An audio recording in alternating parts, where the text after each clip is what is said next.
کرتی ہے. میرے مصطفیٰ کی بارگاہ میں صحابہ عرض کرتے ہیں یا رسول اللہ اگر عورتیں بال میں کھڑے ہو کر کنگا کرے تو کیا گھر میں اس سے پریشانیاں آتی ہے کیا؟ پیغمبر آدم کہتی ہے صحابہ سن، اگر عورتیں کھڑے ہو کر بال میں کنگا کرتی ہے تو اس بال میں کنگا کرنے کی وجہ سے اس کے گھر میں غربت آیا کرتی ہے. اس لیے بہنیں کھڑے ہو کر بال میں کنگا آپ نہ کرنا بلکہ بیٹھ کر آپ بال میں کنگا کرنا. اور ایک بات آپ سن لیں، میرے مصطفیٰ کی بارگاہ میں صحابہ عرض کرتے ہیں یا رسول اللہ بعد مغرب یعنی سورج غروب ہونے کے بعد اگر کوئی گھر کو جھاڑو لگائے، کوئی اسرا میں جھاڑو لگائے تو یا رسول اللہ جھاڑو لگانے کی وجہ سے کیا گھر میں کوئی پریشانی آ سکتی ہے کیا؟ میرے پیغمبر آدم فرماتے ہیں صحابہ سن، جو سورج غروب ہونے کے بعد یعنی مغرب کے بعد اگر کوئی گھر میں جھاڑو لگاتا ہے، کوئی اسرا میں جھاڑو لگاتا ہے، نبی فرماتے ہیں رات کو گھر میں جھاڑو مت لگاؤ. جو لوگ گھر میں جھاڑو لگاتا ہے اس کے وجہ سے بھی گھر میں غربت آتی ہے. اس لیے میری ماں بہنیں رات کے وقت گھر میں جھاڑو نہ لگانا. اب آؤ ذہن کو حاضر کرو. آج دیکھو تو یہ نئے جنریشن کے بچے باپ سے 2000 روپیہ لیتا ہے، جاتا ہے کشن گنج مارکیٹنگ کرنے کے لیے، کوئی اچھا پینٹ خرید کے لیتا ہے، کوئی ٹی شرٹ خرید کے لیتا ہے. یہ بکلول نوجوان کتنا بکلول ہو چکا ہے. نہیں میرے نوجوانوں، تم مذہب اسلام کا بیکار ہو، مذہب اسلام کی تم شان ہو. ارے دیکھو تیری پورا کی سرزمین پہ تیرے مسلمان بھائیوں پہ ظلم کیا گیا. کوئی ایسا مسلمان پیدا ہوا، کوئی ایسا مسلمان کھڑا ہوا جو قرآن کی تلاوت کر کے ان مسلمانوں کے حق میں دعائیں خیر کرے. نہیں تجھ کو توفیق نہیں ہوئی. میری بہنوں کی عصمت ریزی کی گئی.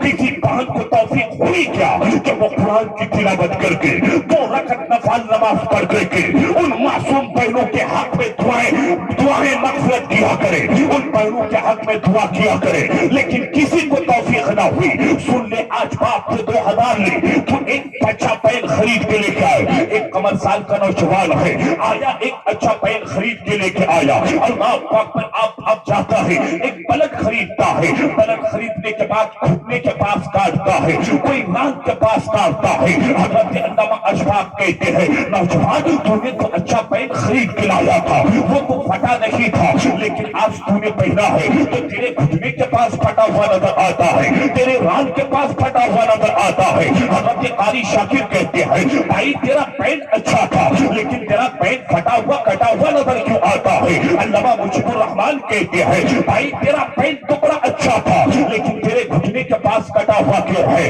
تیرے ران کے پاس پھٹا ہوا کیوں ہے؟ تو اے لوگوں، وہ نوجوان علامہ اشفاق سے کہتا ہے اے علامہ اشفاق صاحب قبلہ، یہ یونیک اسٹائل ہے، آج کل یہ پینٹ چلا کرتا ہے. اللہ اکبر. اے لوگوں، میرے مصطفیٰ کریم فرماتے ہیں جو ایک اچھا کپڑا خرید کر اس کو کاٹ کر کے پہنتا ہے اس گھر میں سکون نہیں بلکہ اس گھر میں غربت آ جایا کرتی ہے. میرے مصطفیٰ کریم کہتے ہیں کہ پھٹے ہوئے کپڑے میں ٹیبل لگا کے پائیں گا. حضرت فاطمہ کی سنت ہے، فاطمہ الزہرا کی سنت ہے. اس لیے آپ ایسا کام نہ کریں جس سے آپ کا سماج میں غربت آ جائے، آپ کے گھر میں غربت آ کر کے دستک دے. اے پیغمبر آدم کے پیارے دیوانوں، میں نے جس آیت کریمہ کو اپنا موضوع سخن بنایا ہے انشاءاللہ تھوڑی دیر میری اس پر گفتگو ہوگی، لیکن اصلاح کے معاشرہ کانفرنس سے ایک پیغام لے کر کے جاؤ. اہل سنت والجماعت کا یہ عقیدہ ہے.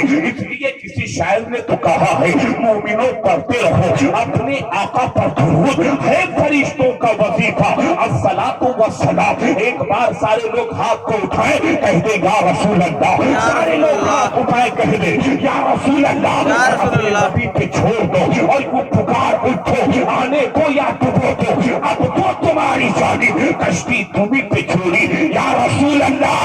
لنگر اٹھا دیے ہیں، نبی کے نام پہ بیٹھو، نبی کی محبت پہ بیٹھو. قسم خدا کی اگر نبی سے محبت کرنے والا بن جاؤ گے، تم نبی کے عشق میں گرفتار ہو جاؤ گے. تو علامہ ڈاکٹر اقبال تجھ کو یہ پیغام دیتا ہے کہ محمد سے وفا تو دے تو ہم تیرے ہیں. یہ جہاں چیز کیا ہے لوہو قلم تیرے ہیں. تم نبی کا غلام بن جاؤ، یہ دنیا تمہاری غلام بنتی ہوئی نظر آئے گی. اے پیغمبر آدم کے دیوانوں، اہل سنت والجماعت کا یہ عقیدہ کہ نماز سے فارغ ہونے کے بعد، بات سمجھ میں آ رہی نا صاحب؟ آ رہی ہے؟ نماز سے فارغ ہونے کے بعد پیغمبر اعظم کے ہم درود پڑھتے ہیں، کوئی یا نبی سلام علیہ کا پڑھتا ہے۔ امام غزالی فرماتے غور سے پیغام لے کر کے جانا۔ امام غزالی فرماتے ہیں کہ اللہ نے اس آسمان کے نیچے، اس زمین کے اوپر ایک ایسا لمبا چوڑا فرشتہ پیدا کیا ہے۔ امام غزالی کہتے ہیں وہ فرشتہ اتنا لمبا ہے کہ اس فرشتے کا قدم تحت الثری میں ہے۔ زمین کے ساتویں طبقے کا نام تحت الثری ہے، اس فرشتے کا قدم تحت الثری میں، سر عرش الہی سے لگا ہوا۔ سبحان اللہ! ارے کہہ دو کہہ دو کہہ دو، اتنا لمبا کہ سر عرش الہی، قدم تحت الثری۔ امام غزالی کہتے ہیں وہ فرشتہ اتنا چوڑا ہے کہ وہ اپنے ایک پر سے پورے پچھم کو ڈھانپا ہوا ہے۔ سبحان اللہ! اپنے دوسرے پر سے پورے پورب کو ڈھانپا ہوا ہے۔ امام غزالی کہتے ہیں جب کوئی نبی کا دیوانہ، جب کوئی رسول اللہ کا عاشق نبی پہ درود پڑھتا ہے، امام غزالی کہتے ہیں کہ یہ لمبا چوڑا فرشتہ ایک پانی کے نہر میں جا کر غوطہ لگاتا ہے، ڈوبکی لگاتا ہے۔ امام غزالی کہتے ہیں کہ یہ فرشتہ پانی میں ڈوبکی لگانے کے بعد جب زمین پہ آتا ہے اپنے دونوں پر کو جھاڑتا ہے۔ ارے کہہ دو طرف کہ سبحان اللہ! دونوں پر کو زمین پہ جھاڑتا ہے۔ امام غزالی کہتے ہیں کہ اس فرشتے کے پر سے جتنے پانی کے قطرات زمین پہ گرتے ہیں، ہر پانی کے قطرات کے بدلے اللہ ایک ایک فرشتہ پیدا کرتا ہے۔ جب فرشتوں کی پیدائش ہو جاتی ہے، یہ سارے فرشتے بارگاہ یزدی میں عرض کرتے ہیں مولا تو نے ہمیں پیدا کیا ہے تو کوئی کام دے دے، مولا تو نے ہم سے پہلے فرشتوں کو پیدا کیا ہے تو تو نے سب کو کام دے دیا ہے۔ کچھ فرشتے تیرے نام کی تسبیح کر رہا ہے، کچھ فرشتے تیرے نام پہ تیرے لیے سجدہ کر رہا ہے، کچھ فرشتے قیام میں کھڑا ہے۔ اے مولا جب تو نے ہمیں پیدا کیا ہے تو ہمیں بھی کام دے دے۔ رب کی بارگاہ سے آواز آتی ہے فرشتوں کام چاہتے ہو؟ فرشتے عرض کرتے بارے الہ ہاں ہمیں بھی کوئی کام دے دے۔ امام غزالی کہتے ہیں رب کی بارگاہ سے آواز آتی ہے اے فرشتوں، میرے جن بندوں نے میرے محبوب پہ درود پڑھا ہے ان تمام میرے بندوں کے لیے تم قیامت تک مغفرت کی دعائیں کرتے رہو، مغفرت کی دعائیں کرتے رہو۔ اس لیے تو شاید پکار اٹھتا ہے ہر درد کی دوا ہے، صلی علی محمد تعویذ ہر بلا ہے، صلی علی محمد۔ اے لوگوں میں نے جس آیت کریمہ کی تلاوت کی ہے میری ماں بہنوں آپ بھی غور سے سماعت کرنا، آپ بھی بغور سماعت کرنا۔ آج آپ کے سماج میں پایا کیا جاتا ہے، آپ کے سماج میں غلطیاں کیا ہے، آپ کے سماج میں سدھار کہاں لانا پڑے گا؟ اللہ اکبر! ایک پیغمبر اعظم کے پیارے دیوانوں، جب ایک انسان کسی لڑکی سے نکاح کر لیتا ہے، جب ایک لڑکی کی شادی کسی سے ہو جاتی ہے، جب کسی کی بیٹی کو تم نکاح کر کے اپنے گھر کو لے کر کے آتے ہو تو تم اپنی بیوی کے ساتھ سلوک کیسا کرتے ہو؟ تیری بیوی تیرے ساتھ سلوک کیا کرتی ہے؟ آج شوہر کا معاملہ یہ ہے صاحب، اگر بیوی کے اندر کچھ غلطیاں ہے نا تو اس کا شوہر وہ للو وہ چہلا جا کر اپنی بیویوں کی خامی کو اپنے دوستوں کے سامنے رکھتا ہے، اپنے دوستوں سے کہتا ہے میری بیوی کی یہ غلطیاں ہے، اپنی بیویوں کی خامیوں کو لوگوں کے سامنے ظاہر کرتا ہے۔ کیا مذہب اسلام اس بات کی اجازت دیتا ہے؟ کیا شوہر جا کر کے بیوی کے عیب کو دوسروں کے سامنے بیان کرے؟ لیکن مذہب اسلام اس کی اجازت نہیں دیتا۔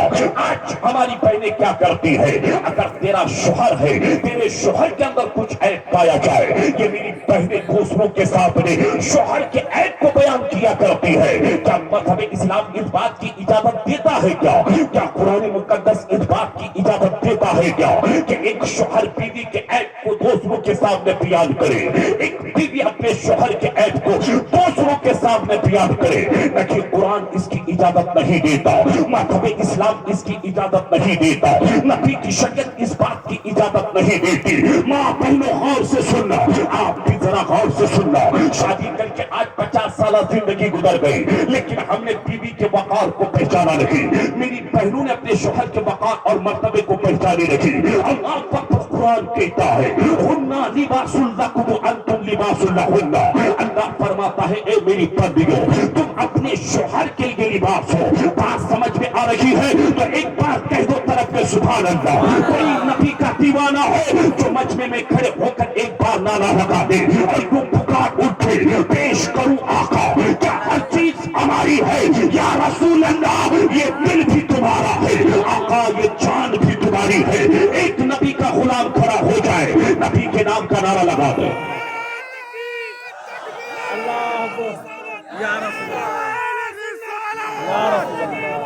مسلک اعلی حضرت اصلاح معاشرہ کانفرنس علماء اہل سنت نعرہ تکبیر نعرہ رسالت۔